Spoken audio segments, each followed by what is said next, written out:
Welcome to the Miracles and Grace podcast. I'm your host, Grace Marinette Cackett, and today we are here with my friend Lauren Tomlin. Welcome. So glad to be here. I know, this is so fun.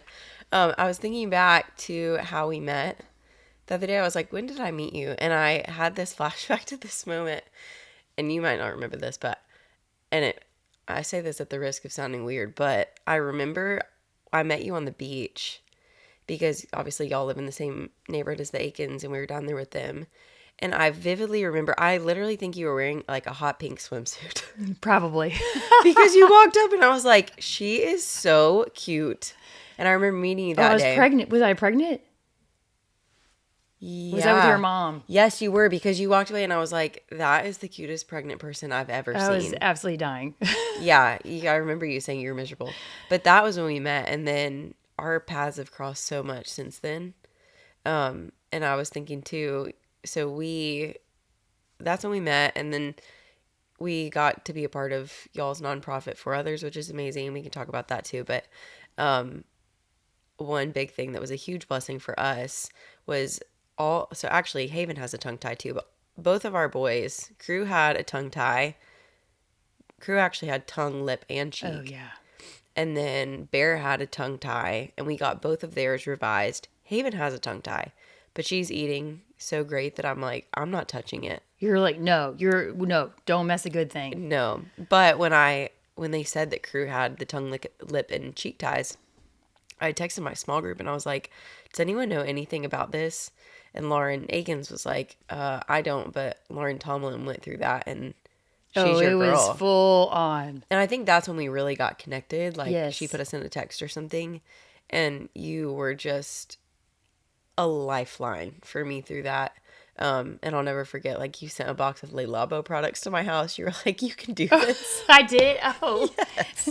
Because it's survival mode. Yeah, Mom's just trying to figure it out. And Yeah. It's so hard when you're troubleshooting, and there's so many different things that can be going on in those early days. Yes. And you're sleepless, and Yes, you don't and it was know my who to listen first- to.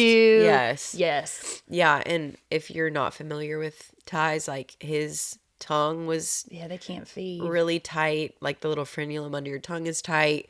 There's like tissue in your cheeks that can be tight, and then there's your upper lip can be tight too. And Crew, all of them were so tight. So basically, you can go in and they can either like clip it or laser it. And you guided me through that, because after the procedure, you have to do these stretches like every 2 hours for 6 weeks. And they're screaming. Yeah. It's like abuse. That's what you feel like. Yes. There was one time, because You have to break the tissue so they don't form. Yes. And you said, like, you also have to remember it's a newborn and you have your big fingers in their mouth. So a lot of it is just that they don't like your big fingers. Right. Imagine having a giant stick their fingers just around in awful. your mouth. Yeah, but especially when it's your first and you have a newborn, anytime your baby cries, especially if they're uncomfortable or hurting, you're just like... And you're the one that has to pop it. Like, Yeah. you have to break the tissue. So it would, yes. Yeah, I know, you talking right now is a little traumatizing. bringing it all back. Yeah, but Can we change the subject? Yeah, right? But the point in all of that is, now that everyone has a quick course on Tongue Ties 101, is just you loved and were so intentional to me through that. And like, when I look back on that season of newborn life and just navigating through that, I think back, like, you were such an integral part of that. So Well, I knew the pain. I knew Yeah. that, because I didn't have that at all with the first two. And so Elle was our third and just threw us on every level, like every little thing. Yeah. And so, yes. So I had complete empathy for you walking through it as a first time mom. Yeah, it was gnarly. Okay, well, do you want to introduce yourself and just tell a little bit about you? Yes. Okay. Lauren Tomlin. I live in Nashville, Franklin, Tennessee, and have 3 girls. They're 14, Ashlyn, Maddie, who's 11, and we have a 4.5-year-old. Well, she's almost 5, Elle. She's our little preteen who wants to wear like press-on nails at school and wants to text Ellis, her bestie. Aww. I'm like, oh my gosh. They always say that your youngest is as old as your oldest. Really? So whatever the oldest is talking about, they catch on so much quicker. Okay. Whereas my firstborn's so innocent because she was the first for everything. So Chris and I, so Chris is in music. He's a worship leader, songwriter. Everybody knows Chris Tomlin. toured If you know toured for Jesus. a lot of years. But we're having fun with them, and Yeah. just it's a good season. It's a really good season for us as a family. Yeah. Which we'll get a little bit more into with where we're headed, but Yeah. it's a rich season. Yeah. And y'all run an amazing nonprofit called For Others, Yes. which we love. Which we share a kindredness just for God's reach into children and Yeah. the widow and the orphan. And Yeah. it's definitely more U.S. based, because Yeah. what started really with Chris's tours, we felt a real call to build awareness on his tours. Yeah. Because what we learned was that there's 400,000 kids that age out every year, meaning their adoption rights are terminated, they're released to the world. 70% end up incarcerated or sex trafficked within a year or two. And Chris knew the facts is there's 400,000 churches. Yeah. So he's like, do the math here. Like, the local church could really step Eradicate. in and Yeah. flip the script. So it was sweet, because what started out as just, hey, we're going to build awareness for his tours, and period, Yeah. became so much greater in terms of key people coming around us, vision, resources, probably more than we could have ever fathomed. Yeah. To where now I think a lot of what we're doing is really coming in at the state level, bringing partners. Yeah. There's people who are doing it really well. Yeah. They just don't have the resources, so we can bring those partners to the local states. Yeah. And help all the incredible organizations work together, because people are so siloed in the welfare space. They're not really talking. And so if you're Timmy or Travis and you're going through the system, you are ping-ponging around, touching so many different people, but there's not a continuous thread, and our partners that we're resourcing are that thread. Yeah. So it's been amazing. I've seen, speaking of miracles, I've seen so many miracles just in the context of this work, because I see how much his heart is for his children. Yeah, totally. Something a lot of people say with loved one is like, what about kids here? And my mom's always like, okay, well, first off, I've adopted domestically and internationally. So she's like, my heart is for a kid. Like, my brothers are from Arkansas and Utah. I think a lot of people assume they're from Africa. They're not. But she's like, we've done the domestic route and we've also done international. So, like, we have such a heart for both. And Love One, I know, gives our family a place to pour out internationally, but we've loved getting to just be a part of what y'all are doing. Oh, well, we love what you guys are about. We're kindreds in that. Yes. And whenever we have events going on, it's we like, cheer each other on, because we know solidarity. it's only like a wedding every year, and you're the one that's always hosting it. Well, y'all do too. Yeah, Y'all but do so you're a much. running point on it. Well, That's a different deal. it's fun. It's really sweet to get to be a part of. Well, when I was thinking of people to have on this podcast, the more that I'm sitting here with you, the more like different experiences with you keep coming to my mind. And something that you did with our small group was you came and led a guided prayer. And I know we're going to talk about some things that are relevant to that. But when I was just thinking about this podcast, I was like, I don't know like a specific miracle story of yours that I'm like, oh, I know Lauren went through this, but you're just someone that I'm like, I know that you've witnessed miracles of God. And I love talking to you, and you're such a great communicator. And I have been so impacted getting to be a part of your guided prayers. And I was like, there's just so much cool things about you and that you're passionate about and that you do that we can incorporate in this conversation. And so, do you want to kick off? I know that when we talked previously, you kind of talked about miracles that you saw in your marriage. Then we talked some about Mark 9. So I'll let you. Yes. Take and run So, with it. for all you listeners out there who are single, don't click delete or forward at this point, because it might seem like this is about marriage, this where I'm about to head, but it's actually really not. God did do miracles in my marriage, but the bigger thing that he addressed was unbelief. Yeah. And that's a huge thing to discuss when we talk about miracles, because miracles are scary. Yeah. To believe and to ask and to boldly pray for something, especially when we're not seeing it change or not seeing the circumstances change. Yeah. And so, I'll just kind of rewind to give a little bit more of my story and kind of how I got to witness the miracles that happened between Chris and I. And it was really over time. But Chris and I, to give some context, we were set up on a blind date. The funny part of the story is that he literally did not look at me the whole time. He talked to the other couple the entire time. And I called my mom afterwards. She was like, "How was it?" I was like, "He didn't even acknowledge me, look at me, talk to me."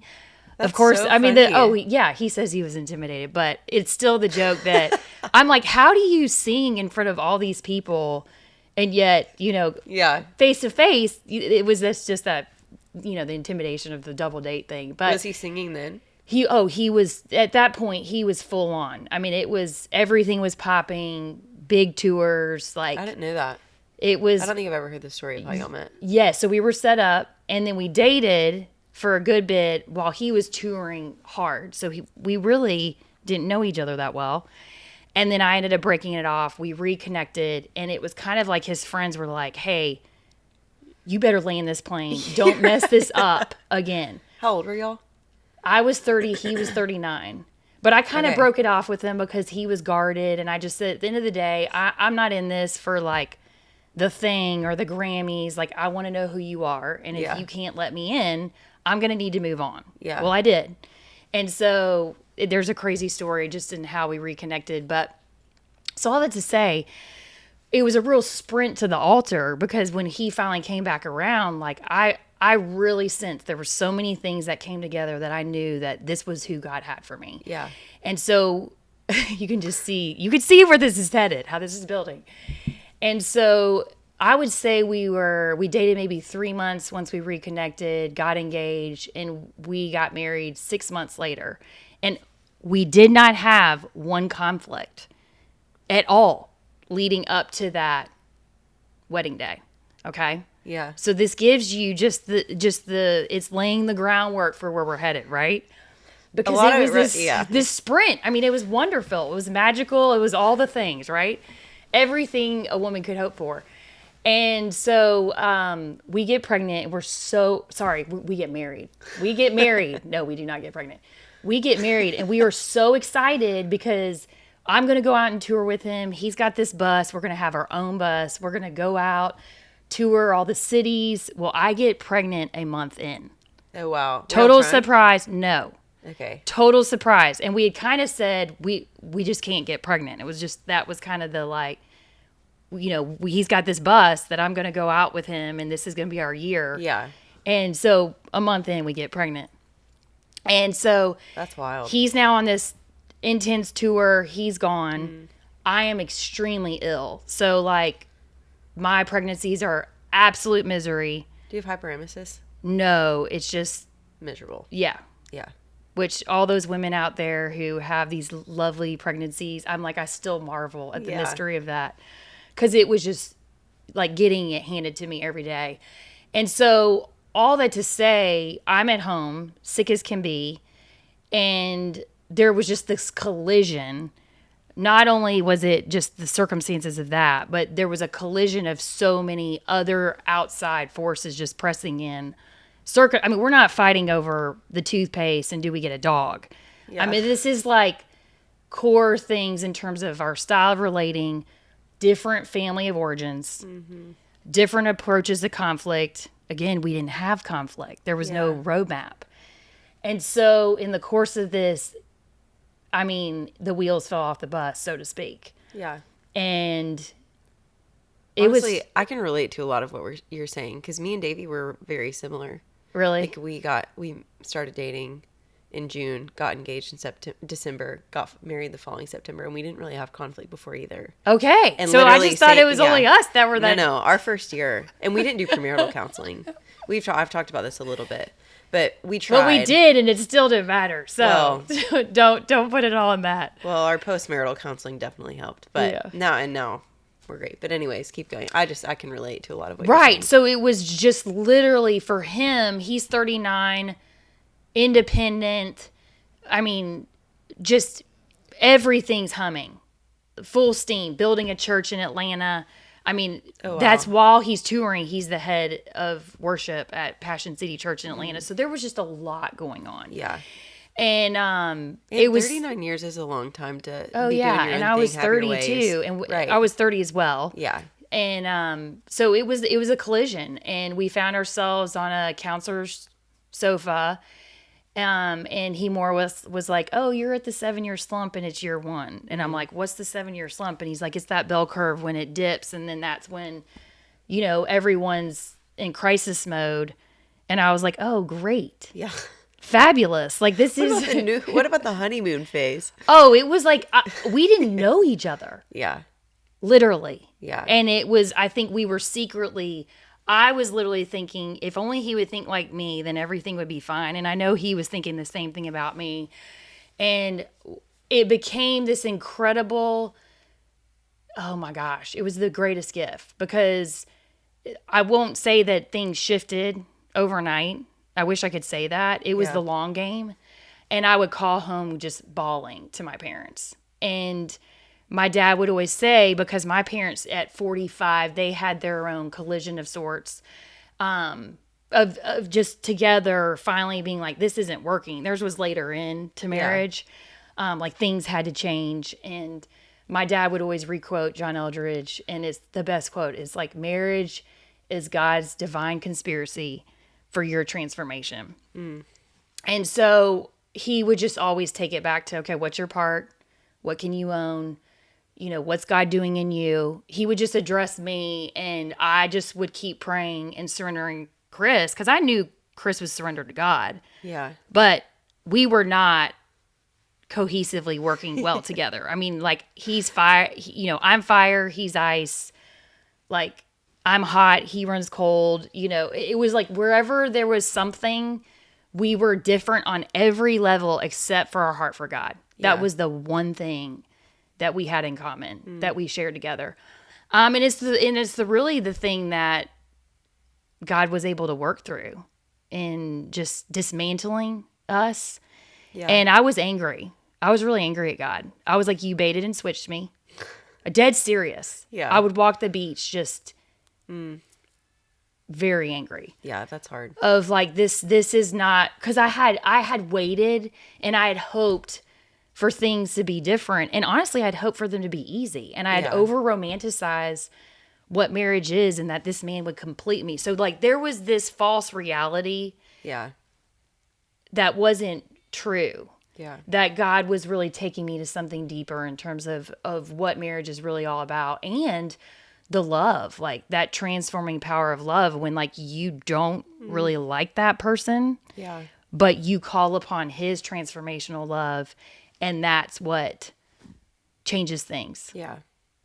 That's so good. Yes. So where unbelief comes in all this, in the miracles and in belief of believing that God can come through is over time, because like I said, Rome was not built in a day. I say right now that we have a rich life of enjoying one another and loving one another. Yeah. This was a long game. Yeah. But one of the things that happened as we were distanced and as there was differences and as there was conflict, and as this is with anyone, when things are challenged, when you don't see God moving like overnight, Yeah. disappointment sets in, discouragement sets in, unbelief sets in. And unbelief is actually what is soul killing, because when unbelief sets in, you lose hope, you lose faith. Really, it's a distance, a wall between you and God, because it is from the enemy. Yeah. It's the very thing that the enemy wants to do, is separate us in union with God. And so the best way to do it is when circumstances in our life, whether married, single, whatever we have going on, aren't going the way we want or what we're longing for. Though it's those sentences that we hear subtly, Yeah. like God's not coming through, you're alone, Yeah. it will never change. So-and-so has this life, but this is mine. Yeah. That resignation.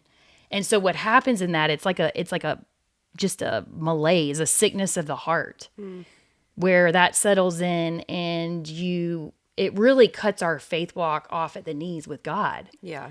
because that's what the enemy's after. He knows who we're made to be. You know, I've come that you may have life and have it to the full. It's separated in that sentence in a colon with the thief comes to steal, kill, and destroy. Yeah. And so what does he come after? Our hearts, right? And so that was the reality of just in our differences, in all the litany of things that were coming against us. And our counselor, to our credit, said, I've never had a couple I've seen have to navigate so much so fast. Totally. So that kind of helped Yeah. me a little It's on like that. being a pressure cooker. It was. Yeah. And God was doing it because he knew he had our best in store. Yeah.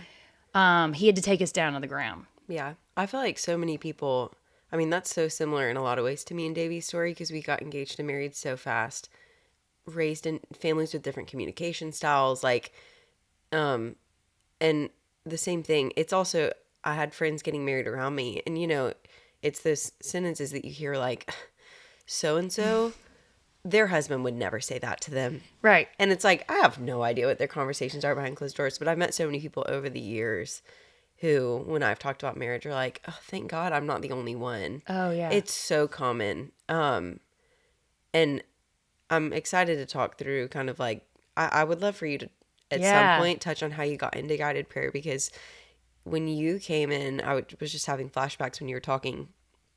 A couple of things. One, Davey and I are the same. Like, we are in a completely different place than we were when we first got married. And I remember 3 or 4 months into marriage being in Kenya, and I was with Cassie Kelly, and she was like, marriage gets better with time. And I remember being like, I'm clinging to these words because right now we are just like butting heads about everything. And we hadn't done premarital counseling, so it was like a lot of the true basics of marriage we had not even talked through.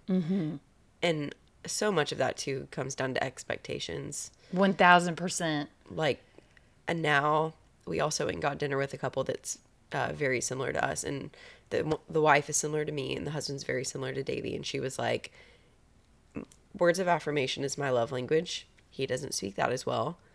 So like, when I can't expect him to know I want him to tell me. So like, if I get dressed up, I'm like, how do I look? I need you to tell me that I look pretty.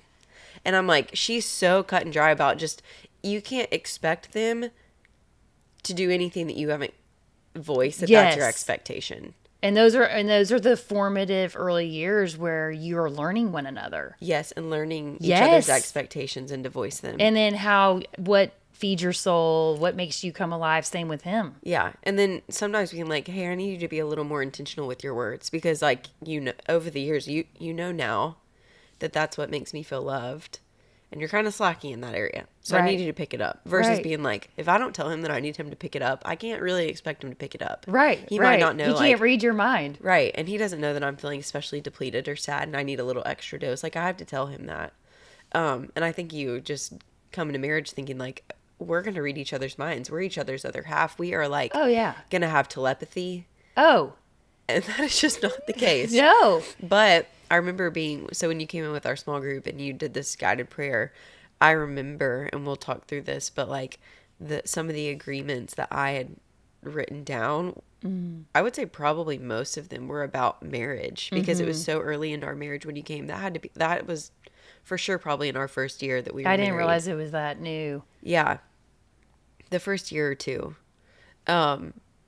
And I remember that a lot of the agreements that I wrote down, I wrote them in a notebook. And I remember thinking, I never want Davey to read this page, because it's like, it's like all the things that you're like, that we're believing day in and day out. Yeah. And like, these conflicts are never going to resolve. We're always going to, or he's just like his this. dad.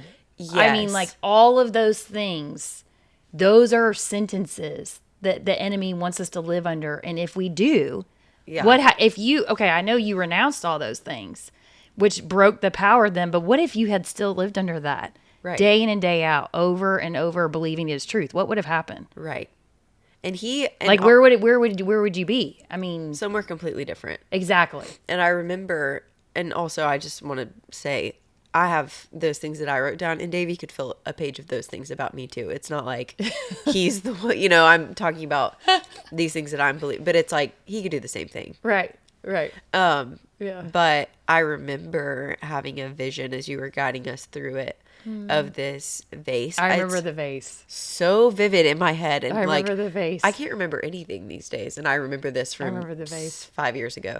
But it was like this vision of a vase, and it had all these cracks in it, and it was like glued together, but it was really beautiful. Like it looked like it had Yeah. been glued, but then almost like had a shellac put around it or something, so it didn't look like dismantled. It actually looked really beautiful and like it was intentional. But there were so many things that I didn't. Sometimes you don't realize those things that you've subconsciously believed until you sit down and you're like, Write them out. yeah, what do I believe about my future? Like, what are the things that I'm like make me fearful or Yes, about yourself, about others, and about God. yes. And It's that was unbelievable when you actually start to write them out. yeah, And then when you take authority over them yeah, and then ask God to speak to replace those lies with the truth. yes. That's And the amazing, yes, that's the best part. Like you saw that vase. I remember the vase. yeah, When he speaks, you hold on to those things for forever. yeah. I am so excited to talk to you guys about Spry today. If you've listened to this podcast, you've probably heard me talk about how hard it is to start a podcast. And when I started it, I literally started praying to God for a sponsor that aligned with what I stand for. And y'all, when I tell y'all God over-delivered, I cannot express how excited I was when I saw Spry's message in my inbox. Spry makes our favorite non-toxic oral hygiene products for both adults and kids. They're made with xylitol, which kills that bad bacteria in your mouth before it turns into something gnarly. It's in their toothpaste, which me and Davey and the boys use morning and night, and I crush their gum all day long for a continuous cleaning. Right now, you can get 20% off site-wide at Spry with my code GRACE and get Spry for your whole family, which I'll link in the show notes. That is 20% off site-wide on Spry's website with my code GRACE. So I remember one time, I mean, it was probably a year and a half in, and Chris was out in Vancouver, and I'll never forget. So I went down my line of, agreements. Because again, I came in and spoke to you guys about that, but that was tested and tried through the trial and fire, right? Yeah. And so I'll never forget, in my mind, our marriage was a failure. We were a failure. Like, this was like a mistake. This is not working. Like, come on, this shouldn't be this difficult. And so I had, I was living in forgiveness because that's what marriage is, right? And I remember renouncing some of the lies, and there was this insane mountain peak in Banff. He was out in Vancouver. And God was like, see that mountain? That's your marriage. It's strong. And see, it is strong. God knew what was coming. He was speaking for advanced words about who we are in our core, but it was the very place that I was not feeling. I mean, in my mind, it was a failure. Yeah. And God's like, this is the truth about who you are together. This is how I see your marriage. And it was this gorgeous mountain range. That's awesome. Yes, but that's how he wants to speak. Yeah. He speaks through words. He speaks through scripture, songs, memories. But when you replace those lies with the truth, that's the healing. Yeah. But the thing is, when we're in those circumstances, we have to believe those words in faith. Yeah. Because at that moment, It doesn't feel like our reality. circumstance, no. Yeah. No. And so that's where it's so crucial to recognize, I mean, we are born into a world at war. Yeah. It's a love story with God, but there's a war. And so if we forget that there's that battle, it's easy to lose heart. Unbelief sets in. And so that's where the real miracle happened for me, was getting on top of those agreements and just really clinging to what God was speaking. My dad would be like, write it down. So like literally I would have one page of just all the truths that God would say to replace the lies for what I was believing day in and day out. And over time, walking it out, it changed. Yeah. He changed. I changed for the better. As you know, Yeah. the parts of you that needed to be disciplined were disciplined through your marriage. Yeah. And the same with Davey. Yeah. And that's what hurts, is it's through each other that God can come in and do that divine work. Yeah, totally. Mm-hmm. Yeah, so like what we did was, you write down sentences of these agreements that you've made of basically the things that Satan is whispering in your ear about your life, your marriage. Yeah, And it your could be like, job, yeah, your career, your calling. yes. And it could be I'm not enough in my job, or Yeah. I'm never going to find a husband, or Right. I'm not Yeah. lovable. And Yes. then rewriting, like, that is not truth. Yeah. Rewriting that with a sentence of truth that combats it Yes. underneath it. And sitting and being bold enough to ask, God, would you speak to me the truth? Yes. So this isn't like self-help stuff we're talking about. This Right. is the Holy Spirit coming in his truth and saying, here's how I see you. Yeah. Here's how I see you in your singleness. Here's how I see, here's the husband I have for you. Yeah. I used to ask God, which this is a fun story about God speaking.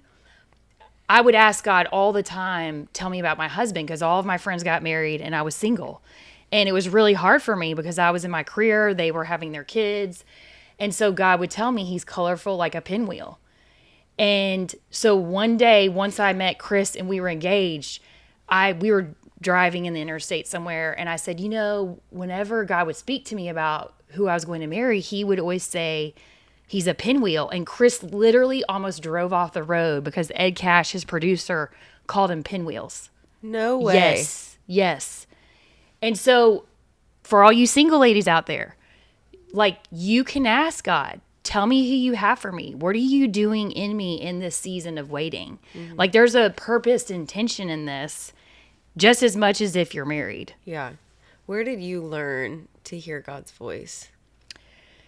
You know, interestingly, it was through my parents' retreat. They have an inner healing retreat where you get away and you hear from God. And it's a lot of this, identifying the lies. But deeper than that, it's all of the work of John Eldredge. Yeah. His life was influential in my parents' marriage, his materials. Yeah. And then my dad's like, I want to take this to other people. He was a pastor at that point, but he was like, I want to get this message out. And so it's funny because at that point, I was like in my dream career. What were you doing? I was at Chick-fil-A in their marketing department. And Didn't know that. loved it, but I felt there was a call, like it was ministry, which I was trying to run from with every part of my being as a pastor's kid. Yeah. So I ended up going on this retreat, and that was when God really started showing me so much of who you are isn't who you really are. It's a result of what you had to deal with your dad's anger. So he started in that season of my 20s kind of showing me more of, hey, here's your true self. Yeah. A lot of this polish, they used to call me business brickin' in college, and all the things was a result. It was my facade out of whatever had gone on early on. And so all that to say, at the retreat, they send you out to journal and to hear from God. And so that was when I really just started going out in faith, and I would just fill up pages in a journal of what he was saying to me. And it's one of those things that it's a learned practice, but it's one of those things, the more you come to know his voice, the more you recognize it. Yeah. Just like if you were down at Times Square and you heard him call your name, you'd be like, I know that's Davey's voice, right? Because you know Davey. Yeah. But it takes that coming to know and building that relationship. And it's not the questions of like, God, what do I do with my career? Or is this the guy for me? It's simple questions like, tell me how you see me. Yeah. And tell me how much you love me. Yeah. Like every day when you get up, before you get out of bed, ask him that. That's so good. And it's that simple, the words that he brings, the pictures, the scripture. And I mean, like a bus could drive by with a message on it, and you just know God speaking, saying, this was for me today. Yeah. Like he's that creative. Yeah. That's so good. I think a couple things. One, I feel like sometimes when you think about talking to God and asking him things, people do think of asking him about these really high pressure questions of like, oh yeah, who is my husband? What is my next career move?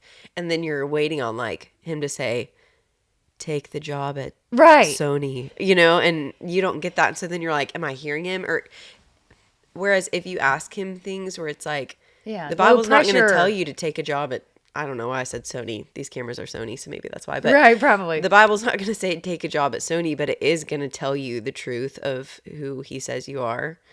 and how he thinks about you. Yes. And so it's like asking him questions where it's like the answer's in the book and you know that it's his voice because it lines up with what it says in the book. Yes. Like that's a great way to train to learn his voice. And now that I'm thinking about it, I think I've read the book Walking with God. And that I was just about to say Because that of you.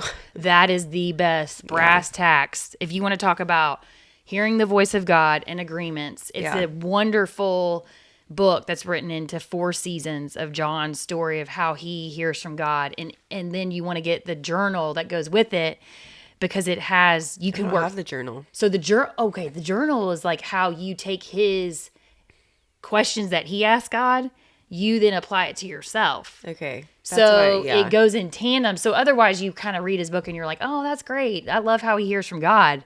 But it's like, no, this is for everyone. Yeah. This is available for everyone, for those who are open. Yeah. I love how practical that book is. And I may have said this at some point on this podcast, but he is like, I just love a practical application of concepts like this because I think people are like, hear God's voice. Like, what is that? What does that even mean? And he is like, before you go on a trip, ask God, should I go on this? And one thing that I love that I've thought about, I think about all the time is like, he says, try on different answers and see how they sit in your spirit. Like when you think, yes, I'm going to go on this trip, does that bring peace to you? Or does it make you feel a little anxious, like and unsettled? Because God's a God of peace. And if he's directing you and telling you to go somewhere, it's going to be blanketed in peace. It might be scary. I love that. Like Peace is your God. Yes. I love that. And when I think about this podcast, it's not that I was like, oh, this is going to be a breeze. But I had a peace knowing that it was what I was supposed to do, even though it was scary and unknown. You know what I mean? So I think there's also, you got to like distinguish. He might call you to do something that's out of your comfort zone that kind of makes you be like, I don't know if I can do that. But there will be peace in it if you know that it's from him and like a confidence. Yes. It's for you. Like a whisper of like a calling. Yeah. Yeah. But I just remembering God's character, that he's not chaotic. He's not anxious. Like he's peaceful. He's confident. He's rest.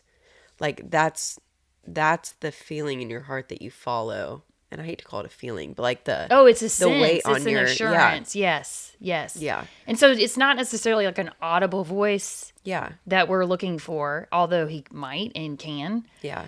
But it's more of just that inner quiet voice. It's like in your spirit. Yeah. And sometimes when I feel like I've heard God's voice, I think I may have said this before too, but I just heard recently it described as this, like when people say, how do you know that it was God speaking to you?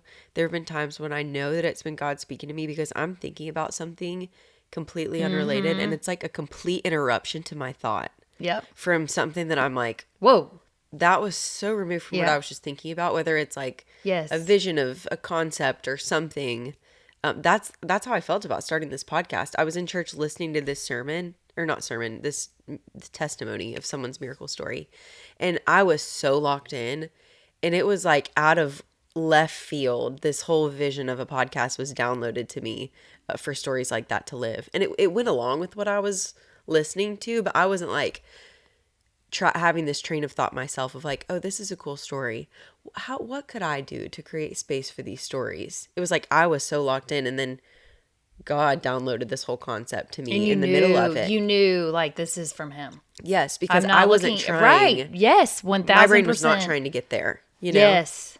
And I think he can speak to your point, you can speak in so many different ways. It could be that. It could be a bus that drives by with a message that you're like, whoa. It could be when you open your Bible and your eyes beeline to a word that you're like, whoa, I just had that conversation with somebody and was asking this question, and here's my answer, you know? Like I think about, there's a verse, I can't remember where it is, but like my dad prayed over the loved one event this year, and he was like, what am I even going to say? And he opened his Bible that day, and it was a verse about like coming together with people, eat, drink, and do good. Basically was the gist of the Bible verse. And he was like, opened, and it was like, eat, drink, and be generous or something like that. And he's like, wow. Well, here we go. So there's my Cliff Notes for the day. Yeah. So I think it can come in so many different forms. He's so creative. Yeah. Jesus is so playful. Yes. I think that's the thing I love about him the most, is just the way, he works. I have another really fun story of how he speaks.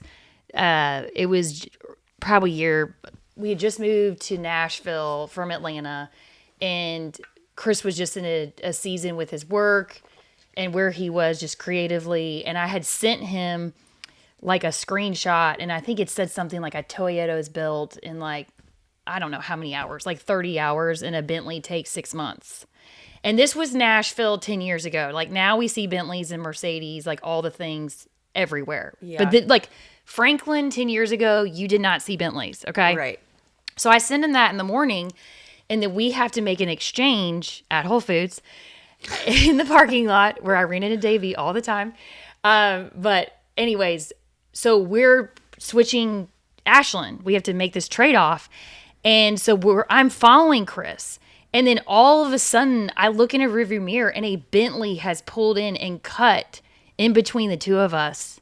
We're following each other, and there's a Bentley that like literally pulls in right behind us. Mm. And this is 10 years ago. Right. Like we see them a lot now. But it was just like God affirming, like he's so playful. Yeah. Like what are the chances that a car that cuts us off only 3 to 4 hours later is the same car I texted about? Yeah, and he was just saying, hey, like the long game here. Yeah. I always say I need to be better about journaling because I feel like I have hundreds of stories like that over the years. And those are things that build your faith too. We're like, okay, God, you see me. Yes. I also think you're so intentional. Yeah. We live so distracted that I think if you're not looking for it, it's so easy to miss those things. Yes. Or like, open to it. Yeah. I mean, a lot of people don't even know this is available. Right.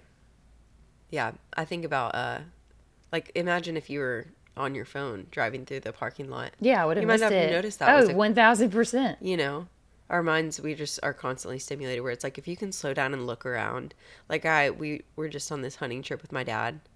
And it was really cool. It's this this nonprofit that it's kind of like Make-A-Wish for the hunting world because Make-A-Wish got rid of all the like hunting dreams. Oh, I didn't know they even did. Okay, wow. Yeah. So they were like an offshoot. Yeah, so they basically kind of filled this gap. Like when Make-A-Wish said we're not doing any more dream hunting trips, then they were like, well, we will. And so they have it set up where, like for my dad, he can't really lift his arms anymore, and he definitely can't lift heavy things. And so they have the gun set up, and he just held a remote and pushed a button to fire it. So he got to kill this deer, which was really special. And like he got to do it with crew in the stand. And he was saying, makes me a little emotional, but he said before he was like behind walking my daughters down the aisle, like hunting with my grandsons is like top of my bucket list. So and he got to do it. It was so sweet. There was the most beautiful sunset, and this is not a miracle, or like something like that where you're like, oh my gosh, this is so crazy, but to the point of being distracted. I love a good sunset. And I went outside and I was watching it, and I immediately pulled out my phone to take a picture. And I'm like, I could completely miss this moment of like, this is hand painted by God because I'm trying to get a good picture of it. Right. And I had a moment where I was just like, I'm going to enjoy it. Yeah. And I just said, thank you, God. Like the fact that we get to witness this. And it was you'll never forget that moment for your dad. And it was like the last night of this hunting trip. It was like the icing on the cake of the best couple days away. That was so special. I love that you guys got to do that. And then your dad got to experience that. Yeah. It was just like a fulfillment of his dream. Yes. It was awesome. And the people who hosted us, it's called Little Flat Creek Ranch. And I say that because they're like, if y'all know people who have a terminal illness who like dream of going on a hunt and getting a big deer, let them know. We got you. If you're watching this and you know somebody who they take a lot of kids out, but they let us come out and do it with my dad, and it was that's so amazing. Special. The whole family got to be a part too. Yeah, there were a couple people like Michael, Tuta, Josh, and Annabelle couldn't go because of work, but everybody else got to go, and we bussed out there, and I took all my kids, and it was just rich. It was so special. It's like those moments where time stops. Yes, and that's what Davey and crew slept on the bus because we were all in one room, and crew thought it was fun. So we were in separate rooms, and he was texting me and was like, I keep replaying that moment in my head today. And if you're not into hunting, I'm sorry. We're in the South, and like, I I've always come from a family that's legit putting food on the table. Like, my dad hunts things that we are able to eat. Right. You know, grew up eating a lot of deer meat, elk, and I love that about my dad. But Davey had texted me that night and said, I keep replaying that moment in my head when it happened, and like him and crew, and And how the excited they joy. were, and everybody in the stand. He was like, that is, Yeah, he'll never forget it. yeah, like a core memory Yes. of my life. Yes. And I didn't even go in the deer stand because I had the babies, but we were getting videos and updates, and we were back at the house, and then after they got the deer, we got to go see it, and it was just, Well, and it's almost like that was the miracle for you too, yes. to see the joy of your dad. It was as much for you as it was him. Yeah, and like, we got connected with these people years ago through an elderberry company that Love One partnered with. And it's also like, if we didn't have that connection long before my dad was diagnosed with ALS, we wouldn't have known about them. For him to have this opportunity, like, he would have just been like, I'm never going to get to hunt with my grandkids. And I'm like, how cool and not coincidental That God worked through that connection. relationship. Yes, I know, so many he years knew. ago. I know. And that elderberry company doesn't even exist I know. anymore, but they also own this hunting land. They're also letting us go to the family also has a house in Breckenridge that they're letting us Wow. go to in February as a family. And that's what I love.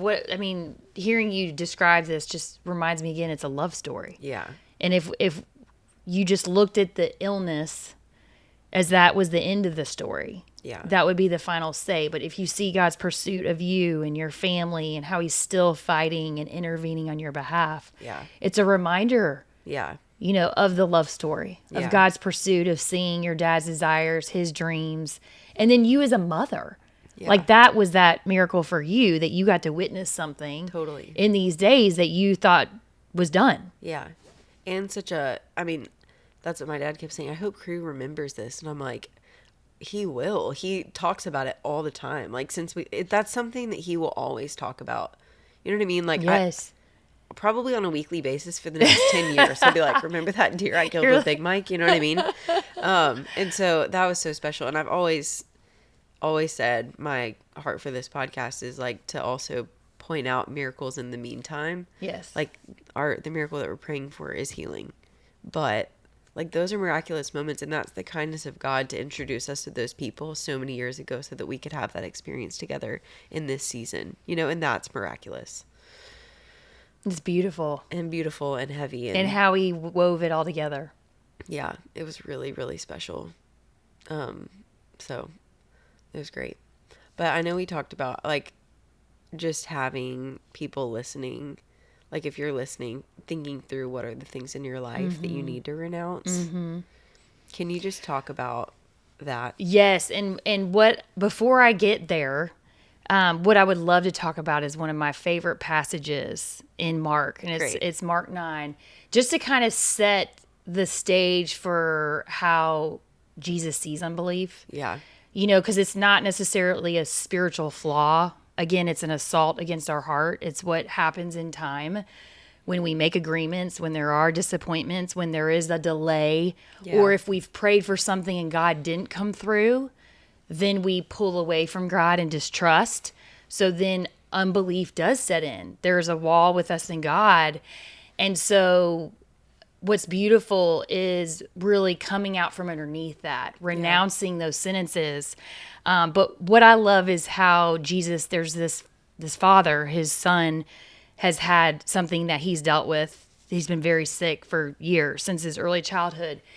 And so, Jesus comes to town, and as you know, all of them are surrounding and wanting healing. And so he comes to Jesus and he says, have mercy on me, have pity on us. If you can heal my son, would you?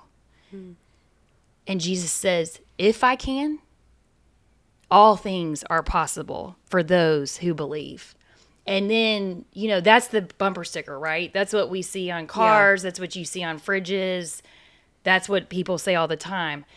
But what I love is the dad responds in his honest struggle. He's like, I do believe, but help me in my unbelief. Yep. And you haven't lived long enough if you haven't at some point had unbelief set in. Yeah. I mean, if you're living and breathing, it happens, right? And it's not an indication of not having enough faith or striving to get faith. It is an opportunity to grow in faith by renouncing those agreements and asking God, help strengthen my faith. Yeah, that's a word for somebody in itself. And so those are the ways. It's not something that we strive. I mean, because he could have easily to the Father been like, your faith isn't enough. I got 100 behind me. Yeah. I'm going to go to the next one. Yeah. And instead he heals his boy. And what an incredible just story of hope. You know, that just that sense of like the passage of in our weakness, his strength is made perfect. Yeah. Not in our strength. It's in our weakness that his strength is made perfect. Yeah. And so there's just this beautiful sense of dependency, but that's where, again, unbelief pulls us away from God. It separates us when there's those disappointments, when there's those things where God hasn't come through. And so that's where I would ask the question, and we could just do do you want to dive in and do a listening prayer now? Yeah. One thing I would do want to say, as I was thinking about that passage, I love that. I think it's easy to think there's two camps, like you either believe or you don't believe, but that passage introduces this third camp of like, I do believe God, But help right. me in my unbelief. Like I feel that on a regular basis with my dad. Like 1,000%. And he's about to pursue this treatment, and they actually just came out with an article. So the woman, did you know my dad was doing this heat therapy treatment? I did not know that, no. So he just did it for the first time. He gets in this chamber where it heats his body up to like 240 degrees. And his internal temperature goes up to about 104 or 105. Wow. And he did it for 3 hours. Oh my god. Which was like a fever. Yes. But the doctor was like, if you could make it to 2 hours, that would be awesome. And he ended up making it to like 17 minutes shy of 3 hours. And he said the doctor gave him a standing ovation because he was like, if we're doing it, we're doing it. Anyways, they tested his strength before and after, and they saw improvement in all of his strength scores. But the woman who told him about it, she's gone through it and she's done it a lot. And she was like in a wheelchair. She had lost a lot of her speech, and now she's walking, she's swimming, she's regaining her speech. And the Associated Press just released an article a couple days ago, maybe last week, that said the title of it was like the first documented full reversal of ALS. And it was through this treatment. Through this. Yes. So he's going down to do it again in January. Where is this being done? It's in Miami. Wow. And he'll do it multiple times while he's down there. Wow. But even with that, I'm like, well, and he said when he sent it, he was like, take it with a grain of salt, because what works for one person with ALS doesn't work for the next with any treatment. There's a lot of people who see benefits from this treatment or that treatment, and then other people don't. But even with that, I'm like, I believe God could work through that medicine. I also believe God could touch him and heal him in a moment. But there's still a part of you, and I think it's out of protection of ourselves a lot of times that we have unbelief. Like with this thing in January, I'm like, I am full of belief, but there's also part of me that doesn't want to like full send it and be like, you got this, God, because I want to protect my heart. You know, to not be disappointed. Yes. When we were talking about that story in Mark 9, I feel like that has been the story of my life since he got diagnosed. Was like, I do have belief, but there's always unbelief is just innate for us. And that's what me and Davey were talking about this last night.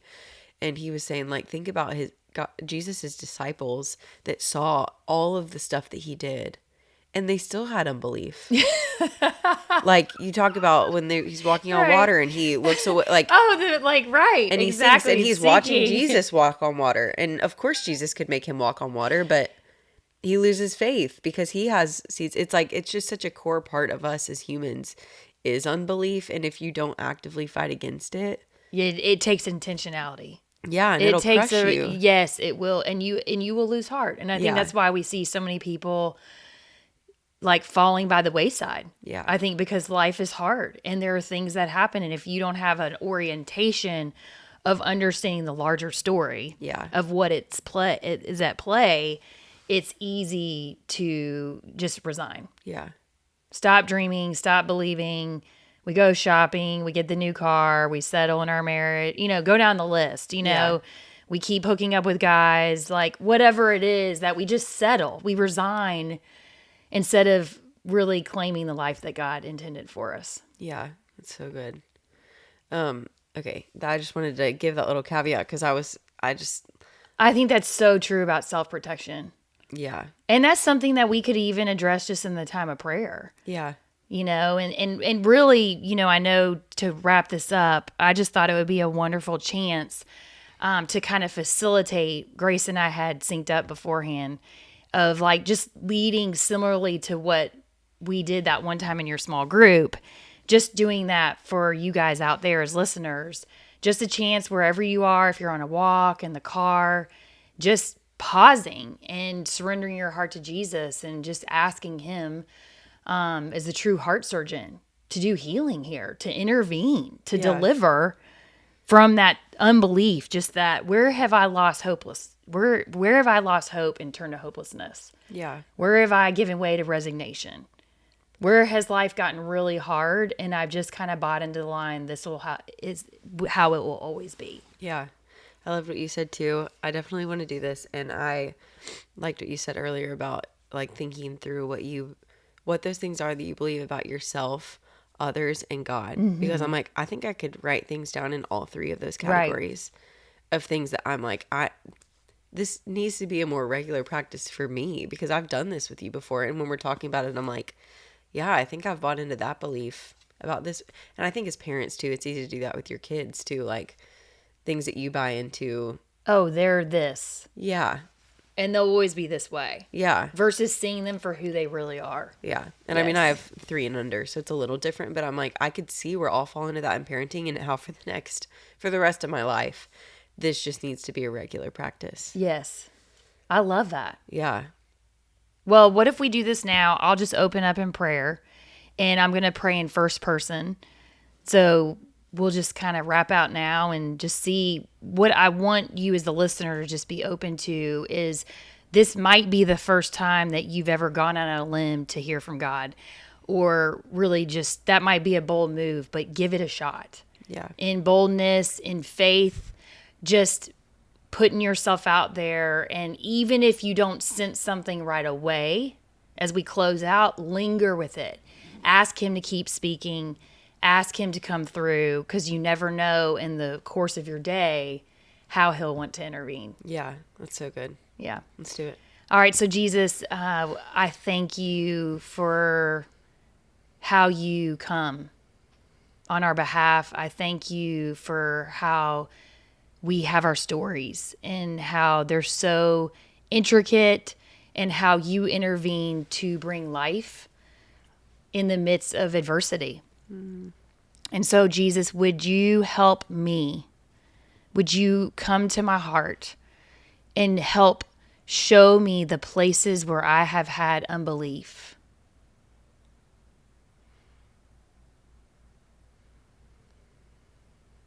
Is there a place that I've resigned and phoned it in? Or is there disappointment and I've pulled away from you, in union with you, in connection with you? Would you show me what it is?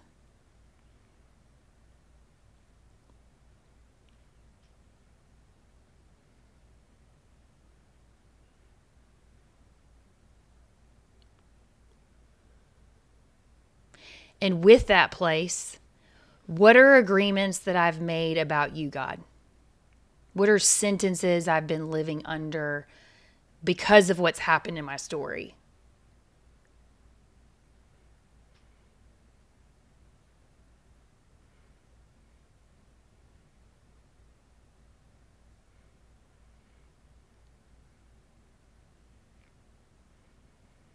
And what are agreements I've made about myself because of what's happened in my story, the things that have come against me, the disappointments, the hurts? What have I believed? It's typically an I statement. So I'm not lovable. I'm not valuable.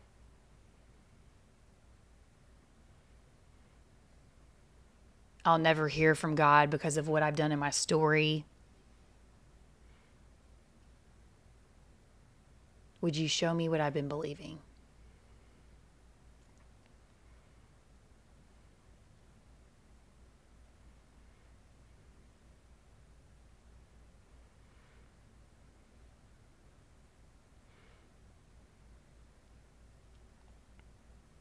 And so, Jesus, right now I bring these sentences to you, these agreements that I've bought into, that I've believed with the enemy, and I renounce those in the name of Jesus. I command them to the cross where your life reigns, where your blood has canceled and declared all of these statements null and void, and I stand underneath that. And God, I invite you into these broken places of my heart, and I ask that you breathe life, a fresh wind, new visions, new dreams.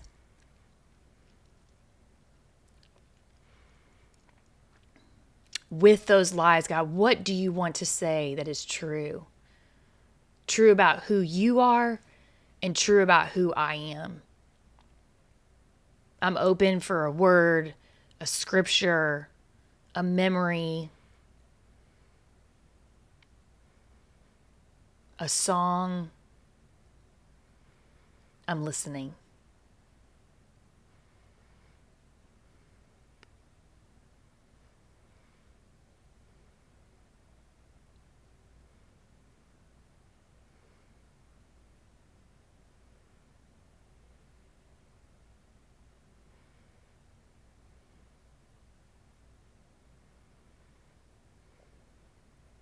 Jesus, I thank you for what you've accomplished for me, and I ask that you would strengthen my faith.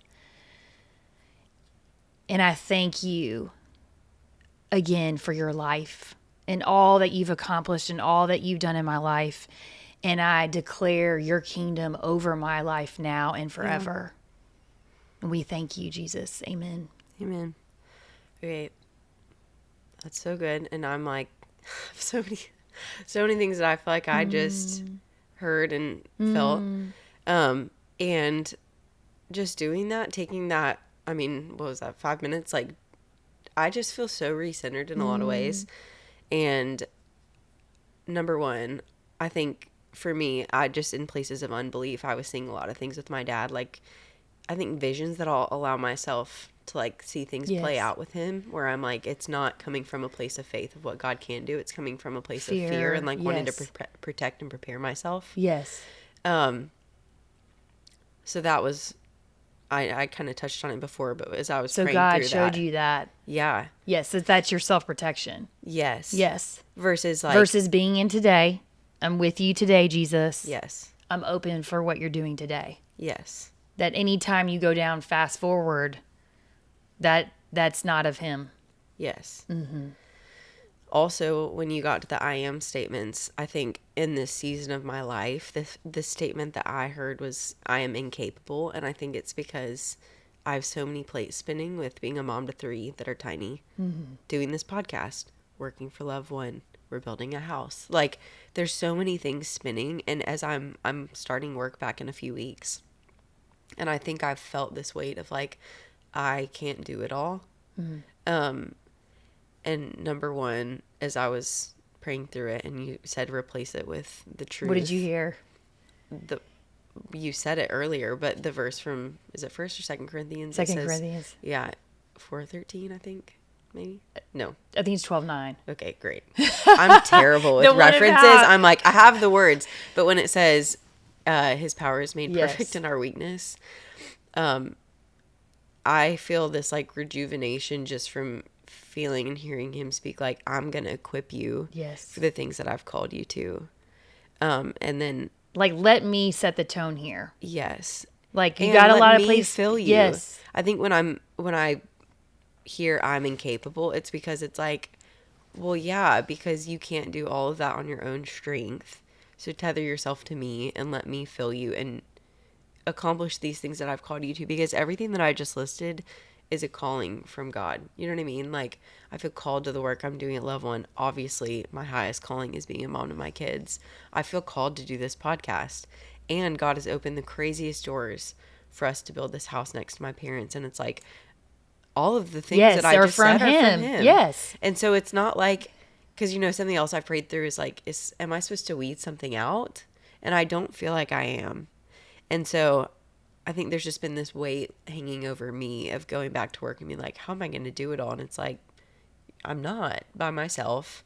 And something that I've really been leaning into, and I just felt this reminder over me, is like on the days when I'm tired, tiredness is like my biggest weakness. But God can give me energy. Like God can give you supernatural energy. He can give you supernatural joy. He can give you supernatural peace, endurance for all the things that you need that he's called you to. You know what I mean? So for me, that was a good like lean In into him. that. Yes. In Yes. union with him. Yes. And Yes. don't quit trying to do it on your own Yes. strength. And self-reliance is the thing that stands in the way with us being connected with him too. Yes. And then when you said, what do you hear from him? I heard care about what I care about. And it made me think of something that my neighbor told me, like in parenting. She says she asked God, do you care about this? Like when deciding what swords to die on, because parenting is picking your battles all day, every day. And she said she asked God, do you care about this?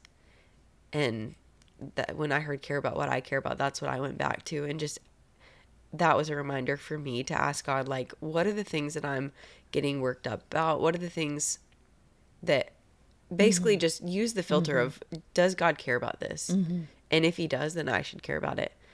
And if he doesn't, if it's not something that's important to him that he tells us to care about in the Bible, then like let it go, you know?